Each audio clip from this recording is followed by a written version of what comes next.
the magnificent Frankel, arguably the greatest horse to have ever raced, bred here at Juddmonte Farms. But if the fantastic Enable lands a third Prix de l'Arc de Triomphe this season, some will say she's achieved just as much for this incredible breeding operation. She's certainly an equine beast. And Enable powers clear of Ulysses. It's Enable by 3 lengths inside the final furlong here. And this fabulous filly, a Dual Oaks winner, and now Enable as the King George. Frankie Dettori is going to make history on this wonder filly Enable. This is the last furlong. Enable is in front. Lead they come towards the line. Enable, she's done it just.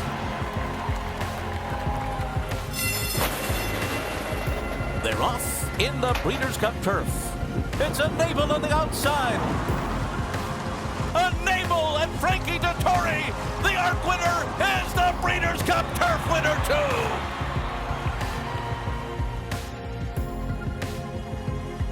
Enable on the outside of Crystal Ocean, and these two are kicking away from Belfast in third. And what a battle between them. Enable near side. Crystal Ocean will not give in on the far side. They go head to head, toe to toe. She's just in front. Enable racing up towards the line, and she'll win a second King George. What a race! Teddy, 5 years after Frankel retires, Enable appears on the scene as the racing manager for Prince Khalid Abdullah. It almost seems impossible that you could get two such incredible horses in such a short space of time. It does. You have to say it's unlikely to get to the standards that both Frankel and Enable have set, really. So it was a huge moment, both homebreds by Prince Khalid. So for her to come along was really unbelievably exciting. And she's been such a monster. But of course now 3 Arc de Triomphes are her aim. Trev failed, and Trev was an amazing horse. Enable, though, seems to have an even bigger chance than she had at the time, in that everything goes right for Enable, and she seems to be just the best horse around. You must be fairly confident. I wish. You are. I wish. We always said that this was going to be her main target for this year, for 2019. And going into that, everything has been the way John has trained her, and the way she's trained and raced gives us the confidence to make this attempt in the first place, which is extraordinary, really, when you think about it. Think how difficult it is to get to win 1 arc, let alone 2 and hopefully 3. But it is all the factors that have got to be right in terms of stable health, the horse's soundness, the races, everything that has got to go right. And then in the race itself, you have to have that. There's a big element of luck in that as well. And I suppose the different values involved with colts compared to fillies and mares means that if a horse is going to win 2 or 3 arcs, it's more likely to be the fairer sex. I would say so. I think if a colt has won 2 arcs, I would imagine he would be at stud pretty quickly. Whereas with a filly, the breeder loses 1 foal. Whereas with the stallion, you might be losing 100 plus foals. Ability is one thing, but for those who've been critical perhaps of Winks, critical of Stradivarius, what he's done in the staying division, is the fact that she just keeps doing it season after season as much a testament to her talent and the connections of her talent as the actual fact that she's a brilliant horse? I think... I'm not a great criticizer of Winks or Stradivarius. But I'm a huge admirer of them. But I think with Enable, she certainly has taken on the best that she can at all levels in 4 different countries, and has proved herself an extraordinary competitor. Her mind is for me the most wonderful thing about her, is that she has that. She wants to know why she's not been fed first in the morning. She wants to know why she's not out first. She all those things she's inquisitive about, and she can't believe that she is not first. And I think she shows that in her races. And I think the combination of obviously John's technical abilities and to get a horse of this level, keep her at this level, and then Frankie's really race awareness, as well as his sort of racing guile in guiding around these tracks, is a very potent combination. And you, as the racing manager, just in this conversation, are doing a great job of showing the public, more about this horse. And do you feel Frankie's played a big part in that? The fact that he's looked at this horse and cried over this horse in a way perhaps he hasn't over others, that there's something about this personality that she has, that obviously she can run fast, but she almost has a dominating sort of brain in her that just says, I want to be the best at everything I do. She charges the emotions. There's no question about that. And when she gets that good, then of course you've got a whole number of other factors all piling in on that. And Frankie is number one box office for racing, no question about it. So his ability to enthuse and wear his heart on his sleeve is something pretty exceptional, really. And for our sport, he is the number one provider of emotion. As Team Abdullah, do you feel that having Dettori is not only an asset, therefore, because he's arguably the best jockey in the world, you could say, but the fact that he's translating this sort of fever pitch feeling of invincibility to the horse all the time? I think confidence is a huge thing in any sport. If a goal scorer is not scoring goals, everyone says he's lost his touch or he's not confident. And I think in horse racing, it is a combination of confidence in the yard, the atmosphere in the yard, everything going well, everyone's happy, horses relax. Horses pick up the vibes of what's going around them, and they're incredibly sensitive like that. And so if she's got someone like Frankie on board, when she's exuding that confidence, and probably Enable might be feeling confident as well, so which helps Frankel. Helps Frankie. Sorry, not Frankel. Helps Frankie there, and I think that is. I think it's a big factor in sport, all sport. How important do you think it is for Prince Khalid Abdullah to get a horse to win 3 Arc de Triomphe? I mean, obviously he's won brilliant arcs with the likes of Workforce and Dancing Brave, arguably the most incredible arc ever, you could argue. Is it something that will be hugely satisfying to the owner? I think Prince Khalid is his whole raison d'etre, everything he does, he's done with good purpose and tremendously passionate about developing the stud and racing his horses. This is his own personal pleasure, really, and to get to stages like this and in the big races, that is what every owner comes in for, not just Prince Khalid, but it is very, very significant and important for him. You're the racing manager, so obviously there are certain things you can say and you can't say, and certain things that you would want to express. But just if you were a racing fan, I would presume that you would agree that we should be very thankful that someone like Prince Khalid has owned Frankel, kept him in training, and now Enable in training as a 5-year-old. As racing fans, we should be very pleased that there's a man like that around with these horses.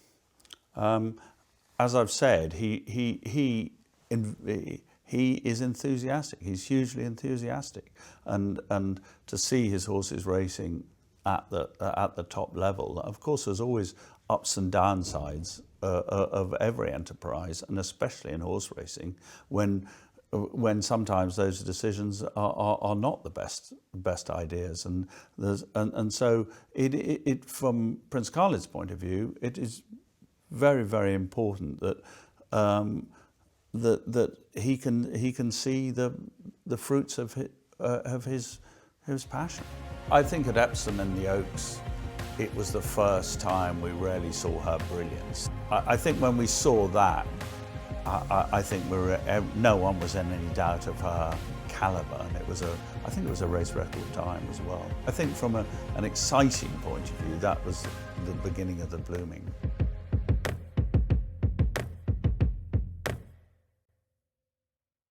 Having Dettori on top for the Arc, we all know bad draws can affect Arcs. Yeah. Ground can affect Arcs. But with Enable, she's running thunderstorms. Remember that Oaks, of course, at Epsom when it was almost unraceable. She's run on fast ground. Dettori's already overcome in the Arc one bad draw with her, and we remember what he did on Golden Horn when he hung out wide when he won the Arc on Golden Horn. So in some ways, having Dettori on board for the Arc, does it mean that it lessens those concerns when it comes to the big race, that almost thinking, well, God, Dettori, who cares if we get the worst draw? I think with Frankie, you're not in a flat panic about what's going to happen when the stalls open. I think there's no doubt about that. I think in terms of how a race develops, and you can't always plan for it, or you can probably never plan for it, really, because there are so many imponderable things that happen when the stalls open. So from that point of view, you want a horse in good shape and a jockey in good shape to say, right, this is where we're going, this is how we're going to go about it, and play it as it develops. And perhaps we saw that perfectly in this year's King George, when I would imagine as a watcher, you were thinking pretty much everything was going wrong in the first 2 or 3 furlongs, in that the idea that Enable would be nearer last than first after a couple of furlongs probably wasn't something that anyone in the team had planned on. And yet Dettori overcame it. She had that mentality of wanting to win, and everything played out beautifully in the end. I think that's the beauty of again someone like Frankie, is that when she was drawn wide in the King George and kept wide, which because everyone else was going forward quite rightly. That wasn't tactics. That was just the way the race developed. So instead of being wide, especially around Swinley Bottom and all round to the Old Mile start, he just remained cool, and he just let her drop back, kept her in. And then as the race began to unfold, as they came up the rising ground by the trees there, 4 or 5 furlongs out, she was in a good shape and a great posse just to come through and then challenge Crystal Ocean when they got to the straights. Racing on towards the final furlong, and what a battle between them. Enable near side, Crystal Ocean will not give in on the far side. They go head to head, toe to toe. She's just in front of Enable, racing up towards the line, and she'll win a second King George. What a race! And she did it. She made up ground well. There's no question about that. But I think if she had been scrubbed up to either try and get a position, who's going to let her in? No one. So you're going to be 3 or 4 wide in against some of the world's best horses. What's the point in that? And so therefore, when that happened, Frankie just let her drift back into a position she could be comfortable in. You mentioned Prince Khalid, of course, is not only the owner but the breeder, Juddmonte Farms. By Nathaniel, King George winner out of Concentric. Now, Concentric, trained by Andre Fabre in France, wasn't an amazing horse, but was a black type animal. Yeah, she was useful. Bred to stay on paper, strong stamina influences on all sides of the pedigree. Yep. What were your expectations when this foal appeared? What did the team think? I mean, obviously your gut feelings say we knew she was going to be a champion from the moment she popped out, but what realistically did you think you had on your hands? I thought when she was a yearling and we broke her in, she was broken in the farm at the Ferrans, we thought that she was going to be a nice staying filly. I think that's it. Not certainly she was above average. She was well above average. I mean, everyone liked her. She had a great demeanour and, of course, a most lovable head, great long ears, and a very, very well ribbed and a bit of length about her. Just to interrupt on the ears front. I mean, the one thing Sir Henry Cecil, of course, the trainer of Frankel, used to say, big ears. If you can get a horse with big ears, and it sounds crazy, but he loved a horse with a huge ears. He loved big ears, yeah. I think you don't see, just because they have big ears doesn't mean to say they're good racehorses. No, otherwise you just breed big ears. I think there's something in the horse being an animal of flight, and I think the more they hear or pick up, it makes them that more sensitive. I like to think, and especially you see some of the great fillies, and they have got long ears. So you had this horse that you thought, was a nice specimen. Goes into training with John Gosden, wins a maiden at Newcastle on the all-weather track, which, Newcastle has been a place where John has chosen to send some of his good horses. Did she go there because you thought she is one of the good horses, or what was the reason for choosing that artificial surface for the debut? She was a late maturing filly, therefore she wasn't able to run she wasn't ready to run really on the turf. And as you know, the turf goes pretty soft or very soft come late October, November, certainly. So there's no advantage to getting overdone in bad going. So Newcastle, John wanted to take her to a nice galloping track, straight there. So, and she's a galloping type, she's a nice staying filly. So she doesn't want a sort of tight turn and being sort of scrubbed up to go around a tight turn. She's a nice striding filly, and that track allowed her to do exactly what she did.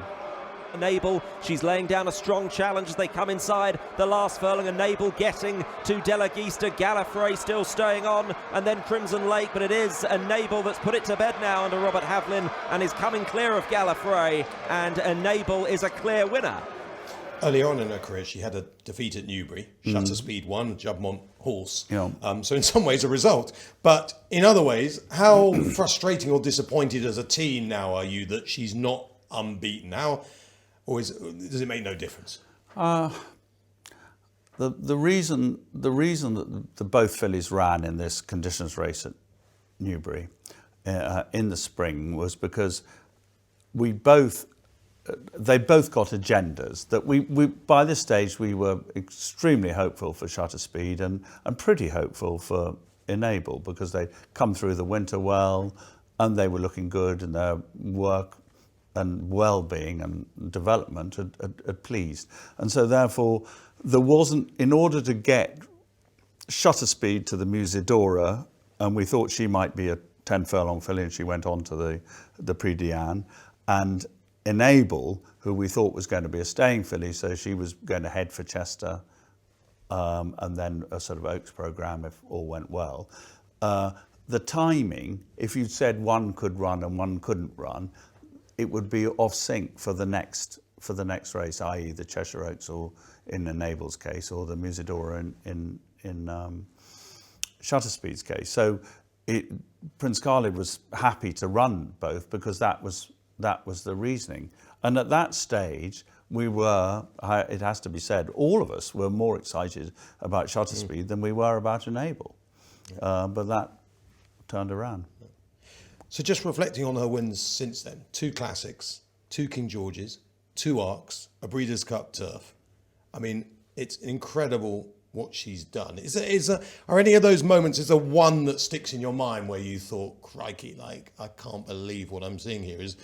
Is there one of those wins along the way, a spectacular one, even at Chester when she suddenly blew everyone away in the Oaks Trot? I think at Epsom in the Oaks, it was the first time we really saw her brilliance in terms of at full stretch, very fast pace, took on Rhododendron 2.5 furlongs out, battled up the straight, and then went clear in the last furlong or so. I think when we saw that, I think no one was in any doubt of her calibre, and I think it was a race record time as well, and in quite interesting circumstances. So I think from an exciting point of view, that was the beginning of the blooming. And you're trying to win 3 Arcs and become the first horse, and of course you became the first horse to win a Breeders' Cup race after winning the Arc in the same season. That Breeders' Cup turf must have been something that was hugely satisfying, particularly, of course, and you probably won't want to discuss this, but particularly, of course, that Coolmore did do their best to destroy you on the way round with Hunting Horn to give their Big Home Magical every chance. So, you overcame adversity and you were still the best. Well, Prince Khalid has been a huge supporter of the Breeders' Cup and from its inception, and has always enjoyed the Breeders' Cup meetings. So after Enable had won in Paris, to go to the Breeders' Cup was the timing seemed right, and of course mainly because she'd had a very short season. She'd only had the September Stakes and the Arc before that, so there was no great mileage on the clock, and so to go to Churchill and then perform under those conditions and everything was a really exceptional performance. It wasn't an easy turf track either that day. It wasn't, no, it wasn't. But I mean, they're both two good fillies, showed a lot of class out there. Enable and Magical, and they're well clear of the others. Racing Royalty, Enable and Frankie Dettori. The Arc winner is the Breeders' Cup turf winner too. Summing up, Teddy, I know you're not going to say I expect her to win a 3rd Arc because you're a diplomat. But in your heart of hearts, you've got a short price favourite. She's beaten everything else around just about. Possibly a couple of 3-year-olds out there you need to just destroy. Who'll get a bit of weight even though she's a filly or a mare. How confident, how hopeful would you say you are as a team that this will happen? Well, I always say there are no gimmies. It's the form book, whatever you bring to the race, it's all in the back door by the time you get into those stalls. You've got to bring your A game. You've got to have the luck. Hopefully, she will go to the race in the best form. She will need to. She will need to, because this race is going to be a huge test of not only her ability but also her temperament. The crowd and the enthusiasm of people to see her and see her run is not overwhelming, but it's certainly significant. World news. And it's world news, but she doesn't know that. She knows she's just going to the races to do what she likes doing best. And so from that point of view, if she can get there in great shape, she will have a good chance, no question. And just on that score, as far as I'm aware, she's only had one real setback in her career. Do you feel that she is in as good a shape now as she's ever been? Yeah, I think from that point of view, all the signs she's giving, and the beauty of her, she tells us. We know when she's unhappy. We know when she's happy. We know when she wants to do things, because she's practically spells it out, which is the mind of her, which is fantastic. So I think with that, all the signals that she gives, when they've been positive, we've obviously got some time to go yet before the race, but going into it at the moment, we're on a good keel.